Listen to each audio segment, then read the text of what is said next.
परिषद पूर्व क्षेत्र की इस क्षेत्रीय कार्यशाला में उपस्थित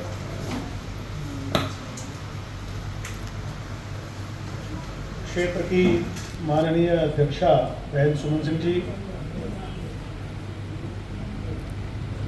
महासचिव आदरणीय श्री पूरनचंद खुंडिया जी, रीजन के संरक्षक डॉक्टर रंजीत वर्मा जी, मंच और सदन में उपस्थित भारत विकास परिषद के सभी ज्येष्ठ श्रेष्ठ कार्यकर्ता बंधुओं और बहनों को मैं सादर वंदन करता हूं और अभिनंदन करता हूं।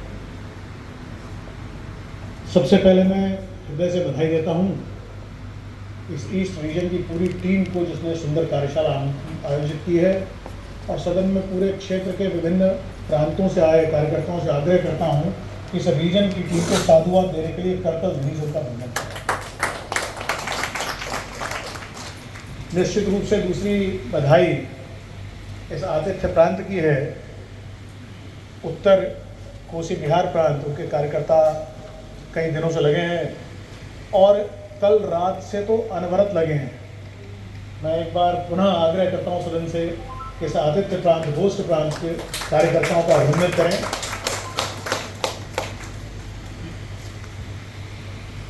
जैसा कि आदरणीय महासचिव जी ने कहा कि मुझे ये तीन विषय हैं, एम्स एंड ऑब्जेक्ट्स एक विषय है, रूल्स एंड रेगुलेशन से एक है, ऑर्गेनाइजेशनल सेटअप ऑफ बीयूबी तीसरा विषय है। मैं प्रयास करूंगा मैं इस निश्चित दिए गए समय में इन विषयों को पूरा करूं, लेकिन मैं अपने मन से अगर मुझे अनुमति दे तो एक चौथा विषय इसमें पहले जोड़ रहा हूं। बहन सुमन सिंह जी ने जब कार्यशाला का प्रारंभ किया उद्घाटन सत्र में, तो उनके स्वागत उद्बोधन का एक हिस्सा था इस कार्यशाला का उद्देश्य क्या है। लेकिन बहन सुमन जी बहुत सेंसिटिव, मैं जानता हूँ उन्होंने देखा कि समय कुछ विलंब से शुरू हुआ है, तो अतिथियों को ज़्यादा समय मिले, इसलिए उन्होंने अपना भाषण संक्षिप्त किया। इसलिए जो विषय को छूटा उसमें थोड़ा सा मैं लेकर फिर अपने विषय पर आऊंगा। हम सब यहाँ जितने लोग बैठे हैं, अभी हमारे रीजन के माननीय संरक्षक डॉक्टर रंजीत वर्मा जी ने बताया कि श्री पीएल राही जी आए थे, तब वो सदस्य बने थे जब देश भर में थोड़ी गिनी चुनी शाखाएं थी। हम में से ऐसे बहुत सारे लोग होंगे जो 20, 25, 30 साल से भारत विकास परिषद से जुड़े हैं। कई बार लगता होगा कि 20-25 साल हमें हो गए और सीखने को बचा क्या है, कार्यशाला क्यों? वास्तव में कार्यशाला शब्द जो है उसका सीधा सीधा अर्थ है ये प्रशिक्षण वर्ग है, ये ट्रेनिंग सेशन है। और जहां जहां अब तक कार्यशालाओं में हम रहे हैं, गए हैं, चाहे प्रतिभागी के रूप में या मंच की तरफ से, तो बिल्कुल वो ट्रेनिंग सेशन की तरह कार्यशालाएं चली हैं। प्रारंभिक प्रशंसा मैंने की आतिथ्य प्रांत और आतिथ्य रीजन की, उसमें थोड़ी सी बात जोड़ रहा हूं कि वो जो मापदंड किसी आदर्श कार्यशाला के होते हैं, वो प्रारंभ से पहले सत्र से इसमें थोड़ी सी कमी रही है। आयोजक भी ध्यान देंगे, हम सब कार्यकर्ता हैं, तो मैं अगर कुछ बात कह रहा हूं तो अपने मुझ पर भी लागू हो, क्योंकि इसके आयोजन की जिम्मेदारी जितनी आप पर उतनी मुझ पर। तो अगर मैं कोई सांकेतिक बात कहता हूं तो उसे रचनात्मक आलोचना के रूप में लेना चाहिए। हमारे यहाँ कार्यशाला के कुछ नियम हैं। कार्यशाला में प्रेस की कोई आवश्यकता नहीं होती। माननीय पत्रकार बंधु बैठे हो तो सम्मान है उनका, कोई दिक्कत नहीं, जैसी व्यवस्था हुई है। हम क्योंकि हमारा आंतरिक सेशन है, इंटरनल सेशन है, जैसे मैंने कहा प्रशिक्षण वर्ग है, इसके साथ हम किसी भी दूसरे कार्यक्रम को मिक्स नहीं करते हैं।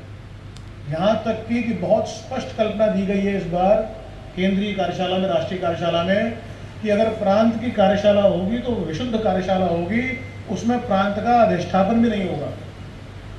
क्यों? क्योंकि हमारा फोकस डाइवर्ट होता है, हमारा फोकस डिस्टर्ब होता है। हम किसी भी बाहर के व्यक्ति को अतिथि के रूप में नहीं बुलाते हैं। क्यों? क्योंकि विषय तो भारत विकास परिषद का आना है। वक्ता बहुत श्रेष्ठ हैं, बहुत अच्छे अच्छे वक्ता। अभी स्वामी ने बहुत अच्छा वक्तत्व दिया और ऐसे वक्तत्व हमारे विचार से मेल भी खाते हैं, लेकिन हमें 1.5 दिन में अपने विषय लेने हैं जो भारत विकास परिषद का प्रशिक्षण है। वो तब ले पाएंगे जब इसमें एक मिनट का सदुपयोग करेंगे। हर सत्र के बाद चाय का समय है, लेकिन फिर भी सदन में चाय सर्व हो रही है तो उससे फोकस डिस्टर्ब होता है। थोड़ा सा विचार, हम सब कार्यकर्ता हैं और ऐसे कार्यकर्ता हैं जिन्होंने वर्षानुवर्ष काम किया है। इतने वर्ष लगातार काम करने के बाद जो मैंने पहला प्रश्न स्वयं से किया कि हम में से कोई पूछ सकता है कि इसके बाद भी फिर प्रशिक्षण किस बात का? 20-25 सालों के काम करते हुए। अपने भी कहा गया है, करत करत अभ्यास होते। अभ्यास जो है वो किसी भी आयु में, किसी भी स्तर पर उसका कोई विकल्प नहीं है। जो मेरी आयु वर्ग के लोग हैं, अधिकांश लोग, हमारे हम स्कूल में पढ़ते थे तो उस समय बड़ी पिक्चर चलती थी कुंग फू की, कुंग फू कराटे की, और एक बड़ा स्टार पैदा हुआ, western star, Bruce Lee. Picture उसकी बहुत चली थी। अभी कुछ दिन पहले मैं ब्रूस ली के बारे में कुछ पढ़ रहा था, पिछले वर्ष की बात, तो मैंने 2-3 कार्यशालाओं में से कोट किया। ब्रूस ली ने एक जगह लिखा, उसने लिखा, मैं उससे नहीं डरता हूं जो कुंग फू की 1000 तकनीक जानता है। मैं डरता उससे हूं जिसने एक तकनीक को 1000 बार प्रैक्टिस किया है। I don't fear the man who has practiced 1000 tricks. I fear a man who has practiced one trick 1000 times. कहा उसने वही जो हमने कहा, करत करत अभ्यास थे जड़बत सुजान। लेकिन कई बार विदेश की बात ज़्यादा अच्छी लगती है, ज़्यादा सारी समझ में आती है, इसलिए मैंने उसको कोट कर दिया। अभी आदरणीय डॉक्टर अजीत वर्मा जी भी कह रहे थे ना, जब उनका पेन ड्राइव डे चला तो उन्होंने कहा कि मैं इसलिए लाया था कि ऑडियो विजुअल आसानी से समझ में आता है। ये बिल्कुल सत्य बात है, मनोवैज्ञानिक बात है।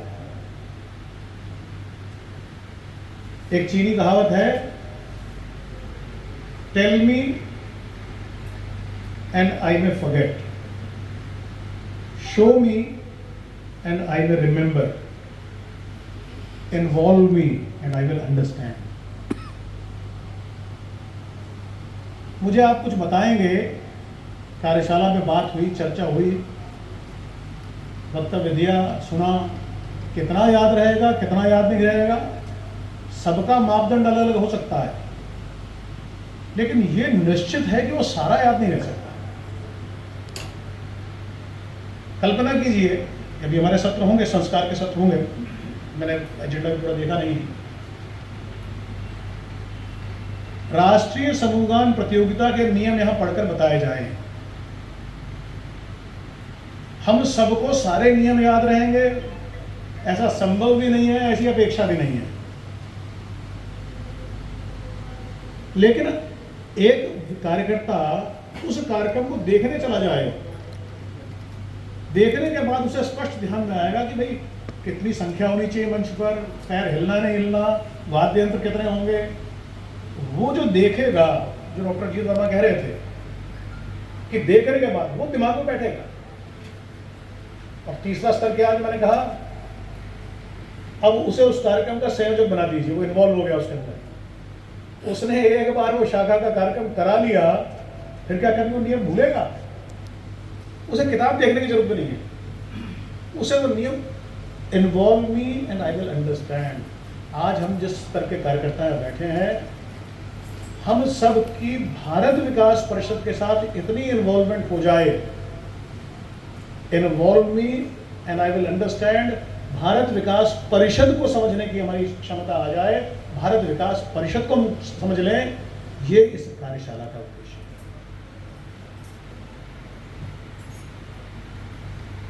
मैं बार बार आज क्योंकि मुझे बड़ा अच्छा लगा कि इतने पुराने हमारे जो रीजन के पैटर्न हैं, कई बार ऐसा होता है कि पैटर्न हम सम्मान देने के लिए बनाते हैं, लेकिन यहाँ पैटर्न ऐसे हैं जो इतने समय पहले सदस्य हैं। उन्होंने एक और बात कोट की, जितने विषय में कोट किए उन सारे विषयों के आधार पर हमें मान सकते हैं कि इतने समय से आज तक भारत विकास परिषद का देश में बहुत विकास हुआ। उस समय कितनी थोड़ी शाखाएं थी, आपने बताया। देश भर में शाखाएं हैं, देश भर की सारी शाखाएं सारे कार्यक्रम एक प्रकार से करें, हमारे काम में एक रूपता आए, इसके लिए वर्कशॉप। भारत विकास परिषद की बैठक मुजफ्फरपुर में हुई तो भी प्रारंभ राष्ट्रगान से हुआ, राष्ट्रगीत से हुआ, समापन राष्ट्रगान से होगा। कर्नाटक में होगी तब भी ऐसा ही होगा, पंजाब में होगी तब भी ऐसा होगा, उड़ीसा में होगी तब भी ऐसा होगा। पूरे देश में हमारे काम की एक रूपता रहे, लेकिन केवल कार्य की एक रूपता रहना पर्याप्त नहीं है।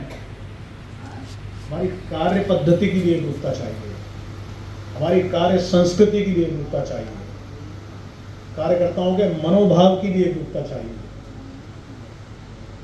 ये तब होगा जब हम बार बार एक ट्रिक को 1000 बार प्रैक्टिस करेंगे। ये मेरा विषय था नहीं वर्कशॉप के क्या उद्देश्य है, लेकिन फिर भी मैंने संक्षेप में उस विषय को लेने का प्रयास किया। इस विषय को अंत में समापन करूंगा कि हम जितने कार्यकर्ता यहाँ बैठे हैं, किसी को बात कर रहा प्लीज जरा फोन बात करें मत करें।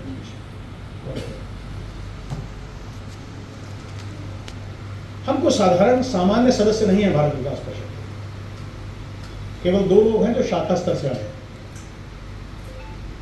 बाकी सब लोगों ने शाखा में काम किया, शाखा के दायित्व रहे, प्रांत के दायित्वधारी रहे। आज प्रांत और रीजन की टोली है, ये नेतृत्वकर्ताओं की टोली है। जब हमारा राष्ट्रीय कार्यशाला हुई तो उसमें राष्ट्रीय पदाधिकारियों का और रीजन के जो पदाधिकारी हैं, जो नेशनल एग्जीक्यूटिव के मेंबर हैं, उनका प्रशिक्षण हुआ। रीजनल कार्यशाला में प्रांत स्तर के कार्यकर्ताओं का प्रशिक्षण है। जो प्रांत की कार्यशाला होगी उसमें शाखा के दायित्वधारी का प्रशिक्षण आप करने वाले हैं। हम में से लोग जाएंगे, आप नेतृत्वकर्ताओं की एक टोली के समूह में बैठे। तो नेतृत्वकर्ता के जो गुण आपने डॉक्टर साहब ने भी कहे, उसमें एक वाक्य जोड़कर मैं एक वाक्यांश जोड़कर विवाद समाप्त करूंगा, कोटेशन के साथ अगला विषय में दूंगा। ए लीडर इज ही, मैक्सवेल ने कहा है, रॉबर्ट मैक्सवेल ने कहा है, रॉबर्ट सी मैक्सवेल ने लिखा है। A leader is one who knows the way, goes the way and shows the way. वो पहले उस रास्ते को जाने, नो द वे, मैंने किस रास्ते पर चलना है, पथ क्या है, कितने मोड़ आएंगे, कितने किलोमीटर चलना है, कितना रास्ता है, कठिन है, आसान है। लेकिन केवल जानने से पर्याप्त नहीं है, केवल थ्योरेटिकल नॉलेज से कुछ नहीं होने वाला। दूसरा गुण उसने बताया, गोज द वे। वो केवल जानता ही नहीं है, चल कर देखता भी है कि जो मैंने जाना है वो ठीक है कि नहीं है, प्रत्यक्ष अनुभव करता है।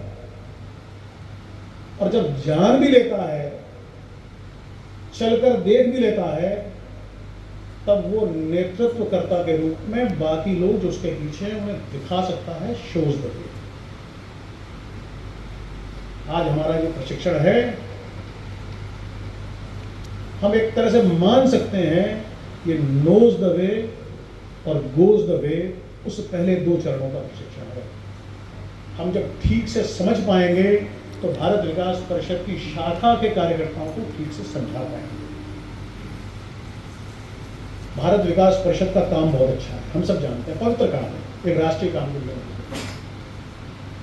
लेकिन ऊपर जो सोचा जाता है, जो हमारे मातृ संगठन से हमें आग्रह मिलता है, प्रेरणा मिलती है, उसके आधार पर हमारी केंद्रीय टीम जो सोचती है, वो रीजन और प्रांत के बाद शाखा तक पहुंचते पहुंचते कितना प्रभावी रहता है, इसकी चिंता करेंगे तो ध्यान में आएगा कि शायद उसमें कुछ कमी, कारण अभ्यास वर्ग की कमी, प्रशिक्षण की कमी। मैं बड़े विश्वास के साथ कह सकता हूं, और जितने लोगों ने प्रांत की टीम में जम के काम किया उन्हें ध्यान में आएगा कि जिस प्रांत की कार्यशाला आपने अच्छी कर ली, अच्छी उपस्थिति के साथ कर ली, व्यवस्थित कर ली, आपका साल भर का बोझ कम हो जाता है। साल भर शाखाएं इतने व्यवस्थित ढंग से काम करती हैं, अन्यथा वो आप ही से पूछते रहेंगे, भाई साहब इसका नियम क्या है, भाई साहब ये काम कैसे करना है। तो इस पूरी चैनल है, हम क्यों करते हैं वर्ष के प्रारंभ में? वर्ष के प्रारंभ में ऊपर से नीचे तक एक एक कार्यकर्ता यह समझ ले कि परिषद है क्या, हम परिषद से क्यों जुड़े हैं, और जो हमारा लक्ष्य और उद्देश्य है उसे पाने के लिए हमने जो कार्य पद्धति चुनी है उस पद्धति को ठीक से समझा। उद्देश्य क्या हमारा, मैं अपने विषय पे आ गया चलते चलते। भारत विकास परिषद की जो वर्कशॉप्स हैं ये बिल्कुल क्लासरूम सेशन की तरह होनी चाहिए। इसीलिए मैं भी मैं भी बिंदु लिखता हूँ सामान्य रूप से। कुछ विषय जो मैंने पहले लिया ध्यान में इसलिए बोल दिया। भारत विकास परिषद के जो एम्स एंड ऑब्जेक्ट्स जो आपने विषय रखा है, मुझे लगता है हमारा जो नाम है, अगर सबसे संक्षेप में परिषद के उद्देश्य बताने हो तो हमारा नाम पर्याप्त है। थोड़े से उसमें विस्तार करना पड़ेगा। भारत विकास परिषद यानी भारत के विकास के लिए परिषद, पर्याप्त है इतना, सामान्य रूप से कहना। कैसे करेंगे तो विषय आएगा, समाज के संपन्न और प्रबुद्ध लोगों को एक मंच पर एकत्रित करके उन्हें समाज के अपेक्षाकृत विपन्न लोगों की सेवा में लगाएंगे। इतना साधारण। हालांकि साधारण में कठिनाई तब आती है जब कोई ऐसा व्यक्ति जो हमसे परिचित नहीं है, वो जब सुनता है भारत विकास परिषद। तो मेरे एक मित्र हैं जब उन्होंने मैंने प्रारंभ में लिखा अभी कुछ दिन पहले, बचपन मेरे साथ पढ़ते थे, विदेश में रहते हैं, अच्छी एक ऑयल कंपनी के डायरेक्टर लेवल पर है। मैंने उन्हें चिट्ठी लिखी तो मैंने नीचे ऑटो सिग्नेचर जो सिग्नेचर गए हुए थे लिखा था राष्ट्रीय उपाध्यक्ष भारत विकास परिषद। तो उनके प्राइवेट असिस्टेंट ने उसे ट्रांसलेट कर दिया। तो मुझे चिट्ठी वापस भेजी तो उसमें लिखा Sunil Kheda, national vice president, national development council.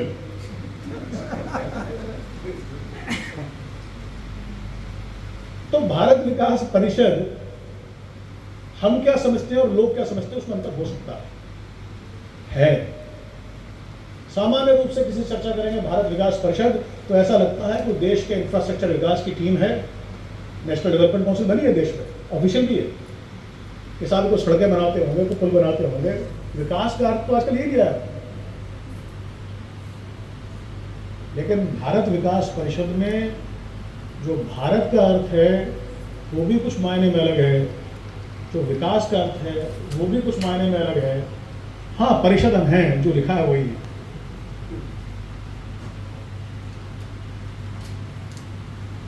जिस भारत की बात हम करते हैं वो कोई सीमाओं से बंधा हुआ भौगोलिक भूभाग नहीं है। हम तो हजारों वर्ष पुरानी संस्कृति की बात करते हैं, उनसे भारत कहते हैं। और जब उस भारत के विकास की हम बात करते हैं तो हम कोई सड़क, नाली, पुल, खड़ंजे, बिजली, पानी इसके विकास की बात नहीं करते। जो हजारों वर्ष पुरानी संस्कृति को हम भारत कहते हैं उसी के सांस्कृतिक विकास की जो हम बात करते हैं, ये हमारा भारत विकास परिषद। उसके प्रकार कई हो सकते हैं,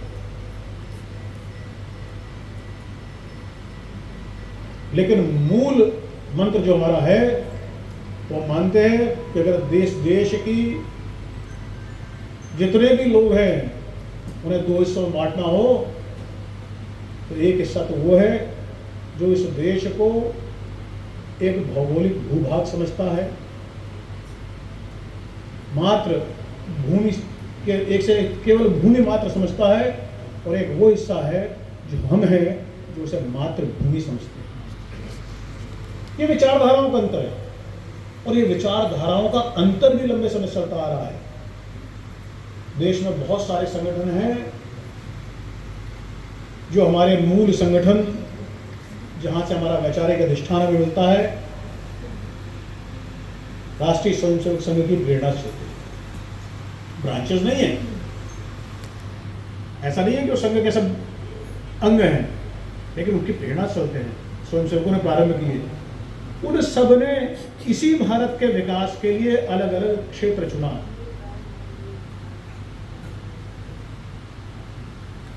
किसी संगठन ने चुना होगा कि उन्हें विद्यार्थी के क्षेत्र में काम करना है तो विद्यार्थी परिषद में काम करते होंगे, कुछ ने और छोटे बच्चों की कल्पना की होगी तो विद्या भारती बना होगा।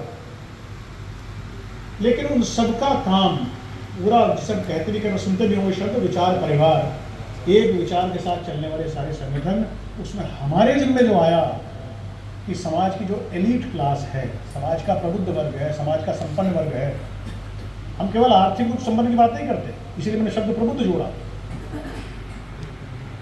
ऐसे सारे लोगों को एक रूप में कहें तो इस वर्ग की जो एलीट क्लास की जो सज्जन शक्ति है, उसका एकत्रीकरण, ये भारत विकास परिषद का काम है। लेकिन केवल एकत्रीकरण इतने भर से काम नहीं होता। केवल एकत्रीकरण के लिए कोई एकत्रीकरण हो तो बहुत ज्यादा दिन चलेगा भी नहीं। इसलिए भारत विकास परिषद ने 5 सूत्रों के आधार पर यह संगठन खड़ा किया: संपर्क, सहयोग, संस्कार, सेवा और समर्पण। मैं जब कार्य पद्धति की बात कर रहा था तो उस कार्य पद्धति के लिए, इस अपने बड़े लक्ष्य को प्राप्त करने के लिए, भाई साहब प्लीज थोड़ा सा डिस्टर्बेंस होगा,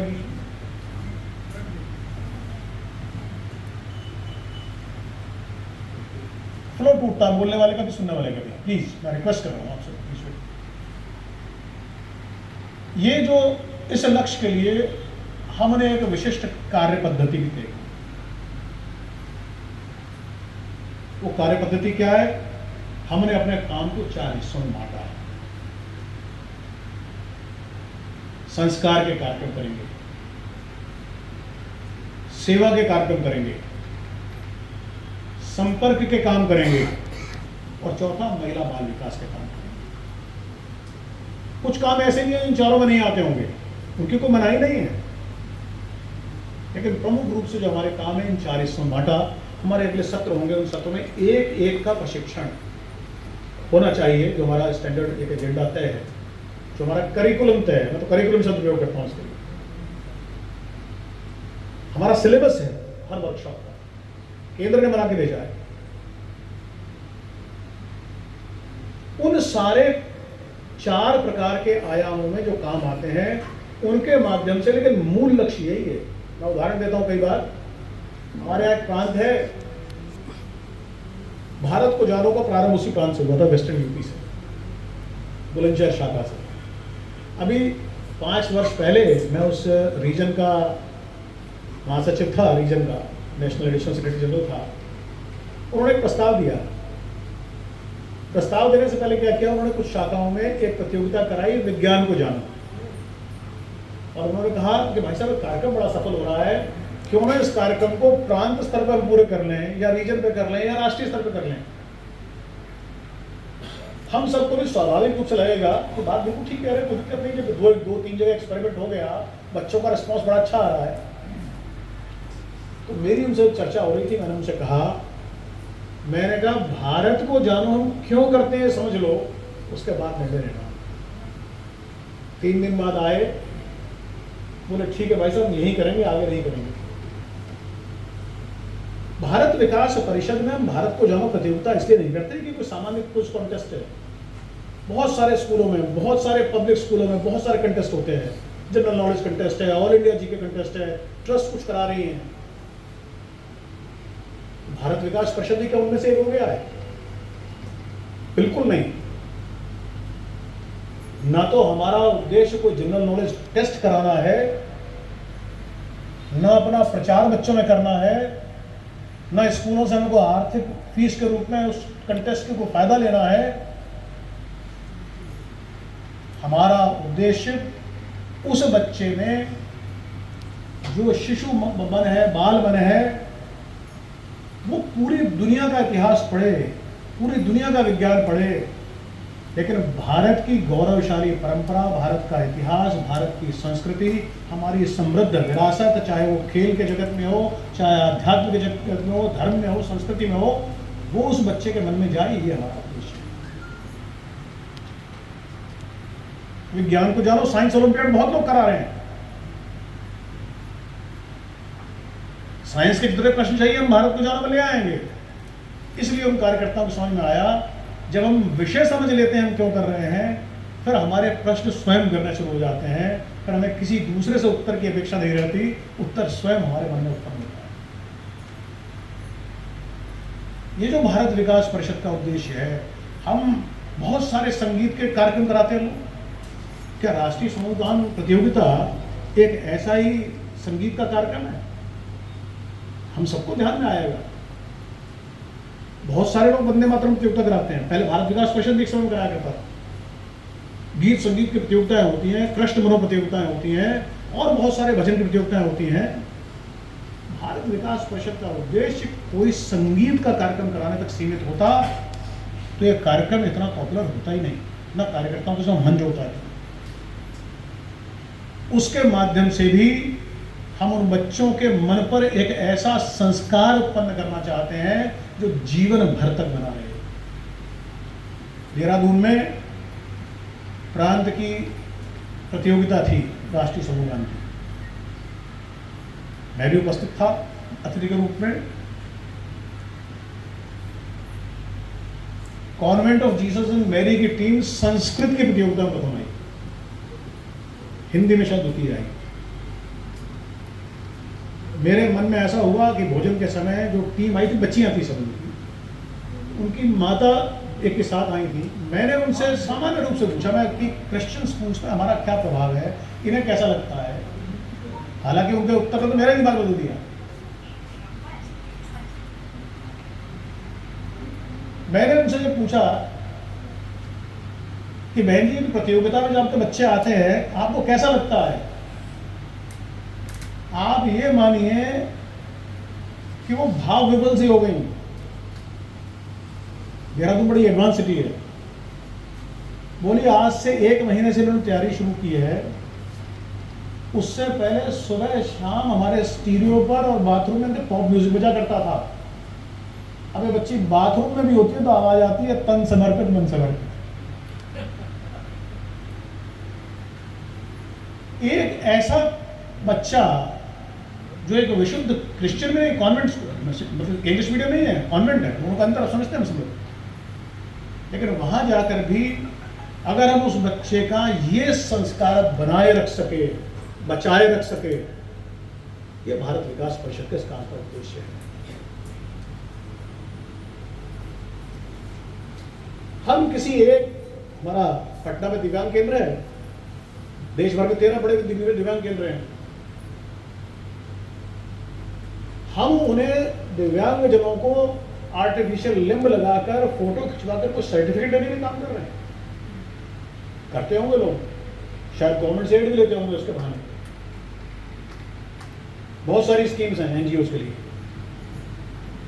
लेकिन भारत विकास परिषद जब सेवा का काम भी करता है तो ये सोचकर नहीं करता कि मैं इस पर परोपकार कर रहा हूं, बल्कि ये सोचकर करता है कि इसने मुझे सेवा का अवसर दिया, ये इसने मुझ पर परोपकार किया।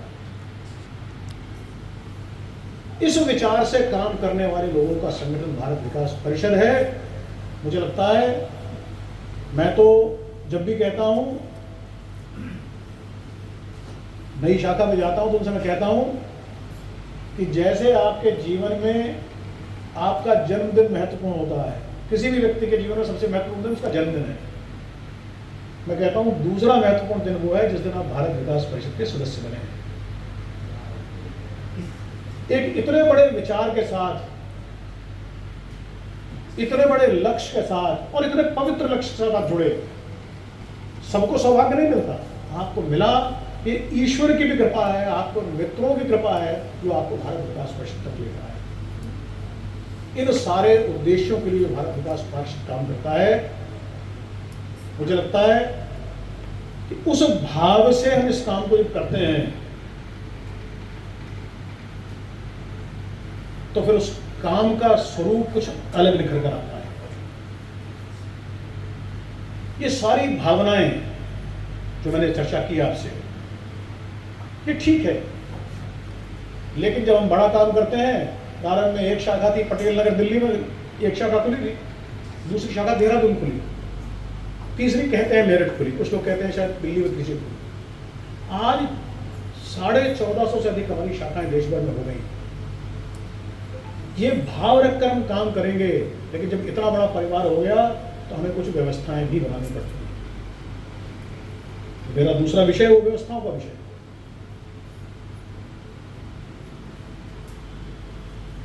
उन व्यवस्थाओं के लिए हमने कुछ नियम बनाए।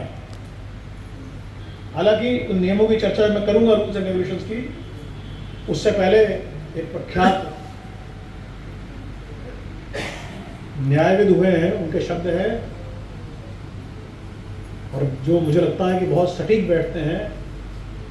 उन्होंने कहा कि अच्छा सामाजिक संगठन वो होता है जिसके पास स्पष्ट नियमों की किताब होती है, वो है स्पेसिफिक रूल बुक। लेकिन उन्होंने कहा कि उससे भी अच्छा संगठन वो होता है जो इस किताब को कम से कम देखता है। नियम है, लेकिन वो नियम की पुस्तक देखनी पड़े, निकालने पड़े, उससे जब कुछ चर्चा करता है, क्योंकि ये नियम का विषय मेरे जिम्मे है केंद्र में, तो तब देखते हैं जब तक कोई विवाद होता है। लेकिन हमारे यहाँ ये नियम तब आते हैं, कानून तब आते हैं जब बाकी सारे प्रयास समाप्त हो चुके हों।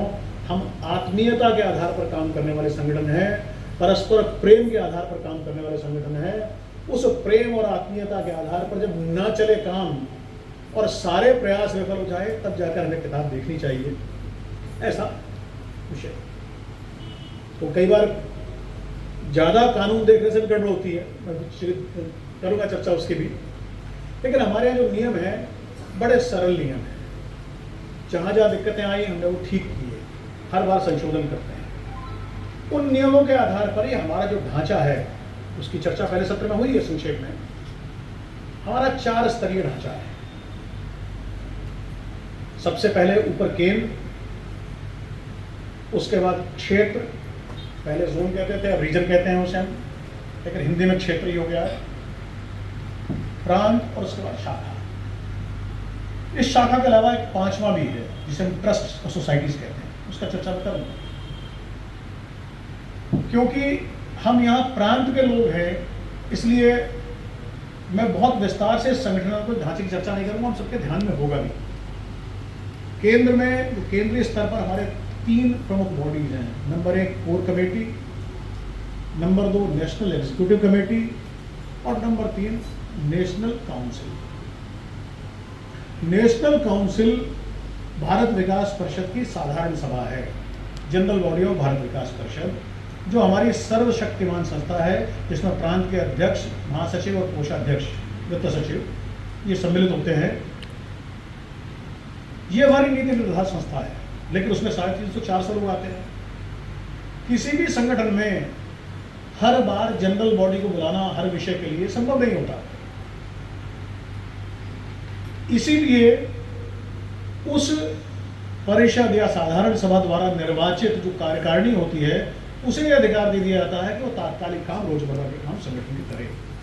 भारत विकास परिषद की नेशनल एग्जीक्यूटिव कमेटी ठीक यही काम करती है, ठीक इसी प्रकार से काम करती है। मैं विस्तृत उसका विवरण नहीं पढ़ूंगा, समय की सीमा है, लेकिन भारत विकास परिषद के सारे जो रूल्स हैं ये हमारी वेबसाइट पर उपलब्ध है और उसमें आप देख सकते हैं। नेशनल एग्जीक्यूटिव में लगभग 50 की संख्या रहती है।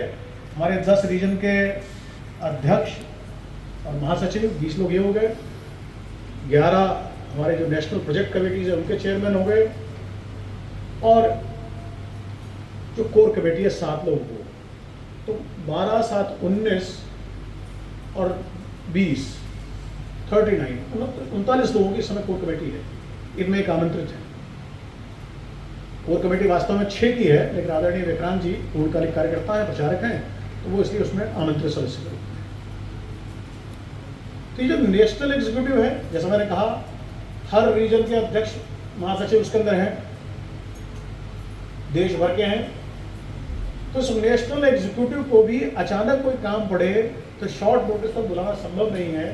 इसलिए इसी नेशनल एग्जीक्यूटिव के अधिकार नेशनल कोर कमेटी को दिए गए कि 6 लोग कभी भी बैठकर निर्णय लें, बाद में उस निर्णय को वास्तव में उस कमेटी के सामने रखें जिसे हम नेशनल एग्जीक्यूटिव कमेटी कहते हैं, जो उसे रेटिफाई करें। कुछ अधिकार कोर कमेटी के अपने हैं, कुछ अधिकार कोर कमेटी वो प्रयोग कर सकती है जो नेशनल एग्जीक्यूटिव उस समय सत्र में ना हो, सेशन में ना हो, मीटिंग ना चल रही हो। ये हमारा सेंटर का स्ट्रक्चर है। रीजन के स्ट्रक्चर में कोर कमेटी जैसा शब्द नहीं है। बाकी दोनों संस्थाएं रीजन में भी है। एक रीजन की एग्जीक्यूटिव कमेटी है जिसमें रीजन के प्रेसिडेंट, रीजन के महासचिव, रीजन के वित्त सचिव, जॉइंट जनरल सेक्रेटरी जितने भी हों, किसी रीजन में 2 हैं, किसी में 3 हैं, कई 4 भी हैं, और रीजनल सेक्रेटरी, ये सब उस काउंसिल के कुछ और भी हैं सदस्य इसमें। उसी प्रकार से ये रीजनल एग्जीक्यूटिव और रीजनल काउंसिल में प्रांत के अध्यक्ष, सचिव और कोषाध्यक्ष वो भी जुड़ जाते हैं, महिला संयोजक समिति। ये हमारा स्ट्रक्चर रीजन के स्तर पर है। हमें जो ज्यादा इस समय आवश्यकता है प्रांत के स्ट्रक्चर की। प्रांत में प्रमुख रूप से 2 स्ट्रक्चर हैं। एक तीसरा स्ट्रक्चर अगर आप पढ़ेंगे तो उसे ऑक्सिलरी ब्रांच बॉडीज कहा गया है।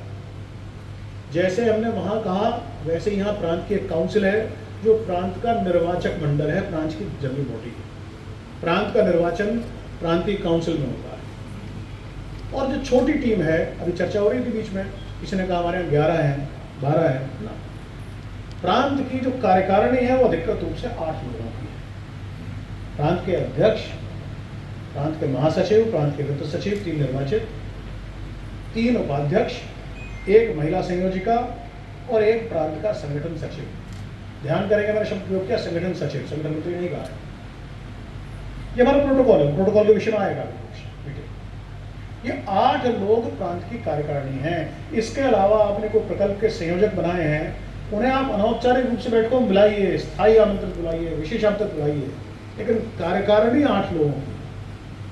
यही प्रशिक्षण का विषय है कि हम सब लोगों को अपनी कंसेप्ट क्लियर होनी चाहिए। इनके आधार पर प्रांत जो है वो शाखाओं को देखता है, शाखाओं के गठन का काम करता है, विस्तार का काम देखता है। ये सारा काम प्रांत का, ये 3 स्तर है। प्रांत में जो मैंने कहा जो तीसरी बॉडी है उसे हम ऑक्सिलरी बॉडी कहते हैं। हर जिले में जिसमें शाखाएं 1 से अधिक हों, या हर वो नगर महानगर जिसमें 1 से अधिक शाखाएं हों, वहाँ हम डिस्ट्रिक्ट कोऑर्डिनेशन कमेटी या सिटी कोऑर्डिनेशन कमेटी बनाते हैं। ये हमारी ऑक्सिलरी बॉडी प्रांत का हिस्सा है, इसलिए मैंने उसका स्तर अलग नहीं किया। और उसमें भी हमारा नियम तय है। कई जगह लोग जिला संयोजक कहते थे, कहीं जिला अध्यक्ष कहते थे। पिछले जो 2 साल पहले हमारा जो विधान में संशोधन हुआ, हमने उसको भी स्पष्ट नियम कर दिया है। बॉडी का नाम जिला समन्वय समिति होगा, उसका जो प्रमुख होगा वो जिला समन्वयक होगा, उसका सहायक जिला सह समन्वयक होगा। इसी ढंग से सिटी कोऑर्डिनेशन कमेटी में सिटी कोऑर्डिनेटर और सिटी को कोऑर्डिनेटर, नगर समन्वयक, नगर सह समन्वयक। ये स्थिति हमारी, ये प्रांत स्तर की जो तीसरा स्तर है उसका मैंने एक्सप्लेन किया। चौथा स्तर हमारा बड़ा महत्वपूर्ण है, गिना हमने ऊपर से, लेकिन भारत विकास परिषद का कोई आधार, कोई बुनियाद, नींव, कुछ भी कहिए, भारत विकास परिषद का सब कुछ अगर कहीं है तो भारत विकास परिषद की शाखा है। हमारे 90% कार्यक्रम शाखाएं करती हैं। कुछ प्रतियोगितात्मक कार्यक्रम हैं, कॉम्पिटिटिव हैं, वो कुछ प्रांत में कार्यक्रम होते हैं, कुछ सम्मेलन होते हैं, लेकिन सारे के सारे अधिकांश काम हमारी शाखाओं में है। इस शाखा के संबंध में हमारे जो नियम है वो समझने आवश्यक भी है, ध्यान देने लायक। क्यों? क्योंकि हम सब जो है उन शाखाओं को डील करते हैं, उन शाखाओं से लगातार बात करते हैं। ये जो शाखा है अगर आप देखेंगे इसे हमने एफिलिएटेड ब्रांच कहा है। किसी तरह के कंफ्यूजन में पड़ने की जरूरत नहीं है। शाखा is a part and parcel of Bharat Vikas Parishad. बीच में 2 वर्ष ऐसा रहा कि इसे हमने एफिलिएटेड मेंबर कहना शुरू किया, लीगल समस्याएं थी। 2014 से जब अपने विचारों की सरकार आई है तो देश भर में लाखों एनजीओज थे तो कई प्रकार की गतिविधियां कर रहे थे। हमारे ही विचारों की सरकार ने, हमारे अनुकूल विचारों सरकार ने नियम कड़े किए एनजीओज के लिए। वो फाइनेंशियल नियम भी, ट्रस्ट के नियम भी, सोसाइटी के नियम भी, लोकल लॉज भी। लेकिन ये तो संभव नहीं है कि बाकी एनजीओज पर नियम लागू हो और हम पर ना हो। हमें भी अपने आप को स्ट्रीमलाइन करना पड़ा। एक नियम ऐसा था कि हमें, मैं बता, इतनी बड़ी टीम बताने में भर्ज नहीं है, 1450 शाखाएं अपनी अपनी बैलेंस शीट पहले बनाती थी। वो प्रांत को भेजें, हर प्रांत उन बैलेंस शीट 20-25 को इकट्ठा करें, उनका टोटलिंग करें, फिर उसकी कंसोलिडेटेड बैलेंस शीट बनाए। फिर वो प्रांत की बैलेंस शीट 79 प्रांत, अब थोड़ा सा बदलेगा, ये 2 प्रांत कम हुए हैं, एक बढ़ा है, वो मोटा मोटा 75-80 प्रांतों की बैलेंस शीट केंद्र में आए, उसकी हम टोटलिंग करें और फिर उसे फाइल करें इनकम टैक्स ऑफिस में। ये संभव नहीं था टैक्स में। और जो एक कड़े नियम आए जहाँ केवाईसी और सारे रूल्स चेंज हुए, इसलिए हमने कहा कि शाखा जो है for the purpose of accounting, only for the purpose of accounting, वो सेपरेट एंटिटी करिए। हमें से पुराने लोग ध्यान होगा कि पहले केंद्र का पैन कार्ड लेकर आप अकाउंट खोलते थे, उसमें दिक्कत थी। दिक्कत क्या थी? आपकी शाखा मजबूत शाखा है, आपने 2 लाख रुपए की एफडीआर करा दी। उस जमाने में तो ठीक था, लेकिन जब से फिनेकल और सब सॉफ्टवेयर आ गए अकाउंटिंग के, उस एफडीआर में मान लीजिए साल भर में आपको 10,000 का ब्याज लगा मिला और उसमें 200 रुपए का टीडीएस कट गया। हमने जब रिटर्न फाइल किया, हमें तो पता नहीं, वहाँ इनकम टैक्स ऑफिसर कहता है कि 200 रुपए टीडीएस कटा है, इसका मतलब आपका अकाउंट है, आपने अकाउंट कंसील किया है, ये इनकम कंसील की है, कंसीलमेंट ऑफ इनकम की पेनल्टी पड़ेगी, प्रोसिक्यूशन अलग होगा। ये सारे नियम थे, जिस कारण हमने उससे कहा कि for the purpose of accounting शाखा जो है वो एफिलिएट मेंबर, एक तो वो इंडिविजुअल मेंबर जो व्यक्ति है, सशरीर व्यक्ति है, और हमने शाखा, लेकिन इस बार जो 2022 के अमेंडमेंट थे हमारे, उस पर हमने इतना अंतर कर दिया कि उसे एफिलिएट मेंबर की जगह फिर से ब्रांच कहना शुरू किया। हालांकि एफिलिएटेड ब्रांच कहना शुरू किया। ब्रांच पूरी तरह से भारत विकास परिषद का अंग है, 4 महीने का स्तर है हमारा, लेकिन for the purpose of accounting वो हमारी अलग है। जो सब्जेक्ट आएगा फाइनेंस का एक है सेशन, उसमें विस्तार से बात आएगी। For the purpose of accounting उसे हमें अलग रखना है। कैसे रखना है ये हमारे आदरणीय रीजनल फाइनेंस सेक्रेटरी का सेशन लेकर उसमें बताएंगे। ये जो रूल्स एंड रेगुलेशंस में प्रमुख रूप से हमारी सदस्यता के लिए, मेरा समय कितना है? 10 मिनट है। हम में ये सदस्यता के लिए हमें ध्यान से सुनना चाहिए। कई बार, जैसे मैंने पहले कहा ना, भारत को जानो, अगर कंसेप्ट क्लियर हो जाए तो फिर प्रश्न नहीं करने पड़ते। उसी ढंग से अगर हमें समस्या, सारा विषय समझ में आ जाए तो फिर हमें नियम के लिए भी बार बार फोन, क्योंकि मेरे पास तो जब प्रांतों और शाखाओं के चुनाव शुरू होते हैं तो मैं विश्वास से बता सकता हूँ कि दिन में 10-15 फोन तो आते हैं, कोई कहीं से। अगर हम ये समझ लेंगे और हम नीचे समझा लेंगे, क्योंकि शाखा वाले तो आपसे पूछेंगे। भारत विकास परिषद में जो सदस्यता है वो कितनी तरह की है, ये हम सबके ध्यान में आ जाए, उसमें हम क्या क्या कर सकते हैं। वास्तव में अब जो हमारा नया प्रावधान है 22 के बाद का, पुराने के हमने सारे कन्फ्यूजन समाप्त कर दिए। भारत विकास परिषद में 3 तरह के सदस्य हैं। एक प्राइमरी मेंबर, प्राथमिक सदस्य, चाहे पति या पत्नी जिसने मेंबरशिप ली, प्राइमरी कहकर वो प्राइमरी मेंबर हुआ। दूसरा एसोसिएट मेंबर, जो प्राइमरी मेंबर है उसके पति या पत्नी, स्पाउस, वो एसोसिएट मेंबर। और तीसरा है ऑनररी मेंबर, ऐसा सदस्य जिसे हम उसकी ख्याति, उसके कद, प्रभाव के कारण बिना शुल्क के अपना सदस्य बनाते हैं, वो ऑनररी मेंबर। उसके नियम है, मैं विस्तार से नहीं जाऊंगा, बाद में चर्चा में आएगा। भारत विकास परिषद का प्राइमरी मेंबर या एसोसिएट मेंबर केवल एक ही शाखा का सदस्य हो सकता है। पहले कंफ्यूजन कर लेते थे लोग कि मैं तो एक शाखा का सदस्य हूँ और उस शाखा के जितने सदस्य हैं सबकी पत्नियों ने मिलकर एक अलग शाखा बना ली, महिला शाखा कहती हैं। उस कंफ्यूजन को समाप्त कर दिया 2 वर्ड 3 वर्ड ऐड करके